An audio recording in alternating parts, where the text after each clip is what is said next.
At WCW Halloween Havoc 1998, one of the worst matches in the history of professional wrestling took place. Hulk Hogan versus the Ultimate Warrior. Now, when I say those two names, you would think this would be an entertaining match because these are two of the biggest superstars in the history of professional wrestling. And this was 1998, when professional wrestling was at its peak of popularity here in the United States. In addition, on the only other occasion where these two guys faced each other one-on-one, it was hailed as one of the most entertaining WrestleMania main events ever. When this match starts, you already know something is wrong because they're walking around the ring, sizing each other up, kinda. There's not a lot of action, but the fans are not chanting, they're not cheering, they're not exploding with emotion, nothing. It's like they don't care. And it's crazy because it's Hulk Hogan and Ultimate Warrior, but the fans are just sitting in their seats. They're not interested. It's just a bunch of whatever. I have a feeling the way this match is laid out that Hogan and Warrior actually thought that the fans would be super hot for them, and half of them on Warrior's side, half of them on Hogan's side, and that's why they set up the beginning of this match to be real slow, because they figured that their characters could carry the match and that they didn't really have to do a lot of in-ring action. Boy, were they wrong. Very early on in the match, Hogan and Warrior do a test of strength type of thing, and the fans are chanting boring. We're only a few minutes into the match and the fans have already turned on it. Also very early on in the match, Hogan and Warrior do like a crisscross thing with the ropes. Hogan running one area of the ropes, Warrior running another area of the ropes, and no crowd reaction. It's like they're wrestling with nobody in the arena. Then Hogan knocks out the referee, and there's no reaction for that either. He drops a knee on the referee, nobody cares. That is the earliest in a match that I've ever seen a ref bump.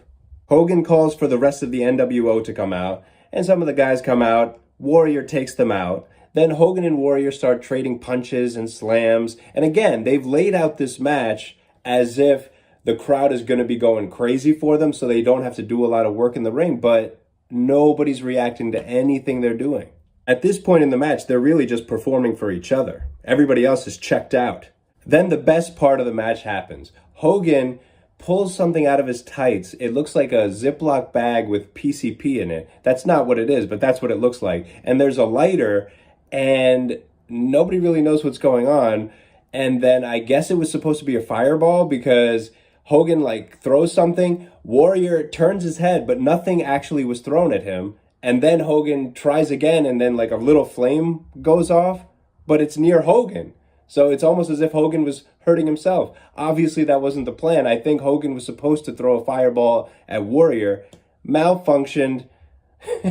And at this point in the match, remember, nobody cares about anything that's been going on. It's been just a disaster so far. Poorly laid out, poorly planned match. And then they have a malfunctioning fireball. You can see people in the crowd laughing at this point. Then to end the match, Eric Bischoff and Horace Hogan come out, and Bischoff distracts the referee. Horace Hogan gets in the ring and I guess turns on Ultimate Warrior by hitting him with the steel chair, and Hogan wins with that, with a steel chair to the back from Horace Hogan. That's how Hogan pins Warrior, in the flip opposite of what their match was at WrestleMania 6. Just a terrible display from everybody involved. It was a joke. After the match, I think they put some gasoline or lighter fluid on Warrior as if they're going to light him on fire, but WCW officials stop Hogan and Horace from doing that, and that's the end. And what should have been a big-time match with a lot of fanfare was a whole bunch of nothing. And some people think it is the worst match that ever occurred in wrestling history. It's up there, that's for sure. There is no excuse for two of the biggest superstars of all time to go out there and just completely bore everyone.